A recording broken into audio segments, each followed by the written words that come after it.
We all know the Red Sox won Game 1 of the World Series, right? And that neither Chris Sale nor Clayton Kershaw made it past the 5th inning. This is a tough spot for me because a lot of the World Series preview stories are out of date now, but the recaps of Game 1 aren't written yet as I write this. But I've got some preview stories that I think are still valid. Also, I still managed to find a ton of stories anyway. Whitney McIntosh ranks every player in the 2018 World Series. C.com got a rival scout to give a breakdown of the Red Sox, and another rival scout to analyze the Dodgers. Craig Edwards calls this the best World Series that money can buy, as the combined payroll of the two teams sets an all-time World Series record. Even adjusted for baseball inflation, it's in the top 10. The Yankees-Phillies clash in 2009 takes the top spot there. Grant Brisbee has 16 reasons to watch the World Series. Like any of you won't be watching. If you want to attend one of these games in person, it's going to cost you a lot of money. Jay Jaffe notes that both teams have a closer who could end up in Cooperstown one day, and that's pretty rare. In fact, it's only happened once before, in 1988. Alden Gonzalez talks to the Dodgers about what returning to the series means to them. Mostly, they're not over Game 7 in 2017 yet. Ben Lindbergh notes that the 2018 Dodgers are the most positionally flexible team of all time. Dodgers third baseman Manny Machado has been cast as the villain in this series, but Jeff Passan notes that Machado seems to be very uncomfortable in that role. At Media Day, he answered questions with variations of "I'm happy to be here" and "we all want to win."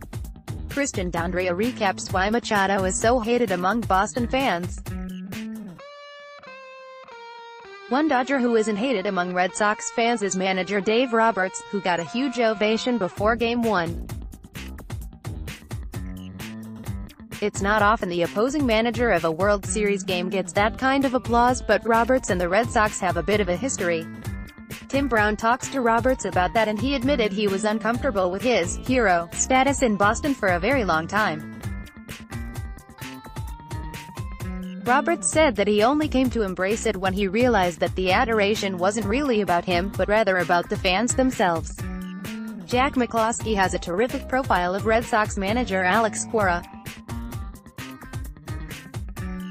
Cora also said that the chances that outfielder Mookie Betts plays second base in Dodger Stadium is very slim. For his part, Betts says he's ready to go if asked to play second base. Dodgers have 3 left-handed starters slated to go up against the Red Sox. Despite hitting very poorly off of left-handers in 2018, the Red Sox really don't have a problem hitting lefties, writes Jeff Sullivan.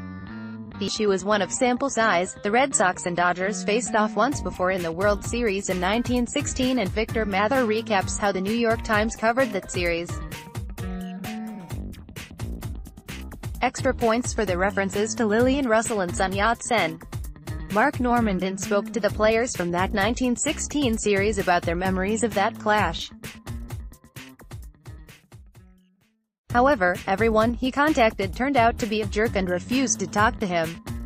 And Whitney McIntosh looks at what the world was like back in 1916. For one, Lillian Russell and Sun Yat-sen were both still alive. Jimmy Traina defends the play-by-play work of much-maligned broadcaster Joe Buck. In fact, he does more than that and claims that Buck is actually very good. I don't know about that, but I will say that being a national TV baseball broadcaster is one of the toughest and most thankless jobs around. Fans of both teams are comparing them to their local broadcaster, and they can pretty much never live up to that. And David Roth tries once again to debunk the myth that Buck's broadcast partner John Smoltz once burned himself by ironing a shirt in 1990 while he was still wearing it. He did burn himself ironing, but it was just the steam from the iron. One short piece about last night's Game 1. Bill Bear thinks that all the replay reviews to see if a runner's foot came off the bag for a split second on a tag play need to go. And Claire McNear pleads for some shorter games so she can get to bed earlier. On to other matters. The Mets announced their 3 finalists for their vacant general manager job: former Brewers GM Doug Melvin, Rays VP Chaim Bloom, and agent Brodie Van Wagenen. Melvin is considered the favorite, but they've got 3 different candidates there. Melvin is a scouting, traditional baseball kind of GM, although he's not a Neanderthal when it comes to analytics. Bloom is the pure analytics GM candidate. Van Wagenen appears to be a candidate because they needed one Mets candidate in their final 3. Fellow agent Scott Boras doesn't think that agents should ever take front office jobs as it's a conflict of interest. Bill Bear seems to agree with Boras. Melvin, for his part, indicated that if he got the job that he would likely to keep on manager Mickey Callaway.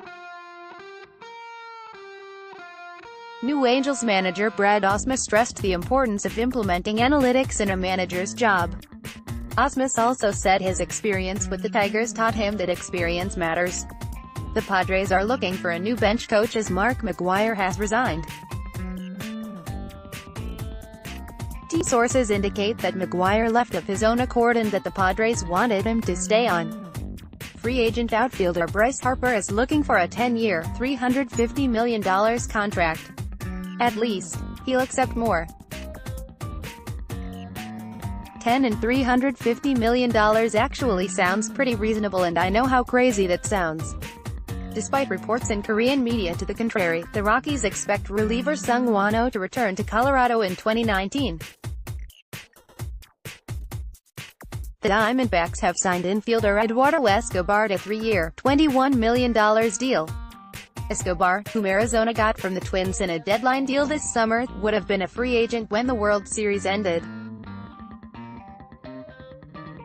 Mark Townsend wonders if the Brewers could have used Josh Hader differently in Game 7 of the National League Championship Series. The Marlins signed the Mesa brothers on Monday as international free agents, and here are scouting reports on the 2 Cuban outfielders. Here are 5 of the weirdest moments ever in a World Series game. And finally, Red Sox legend David Ortiz acted out some scenes from some famous Boston-based movies. Pretty much worth it just for his take on Drew Barrymore. Of course, Drew Barrymore's grandfather's brother, Lionel Barrymore, was in the film Wildfire with Lillian Russell. The play that movie was based on was where Frank "Wildfire" Schulte got his nickname. Schulte was an outfielder on the 1908 Cubs. So it all comes together in the end.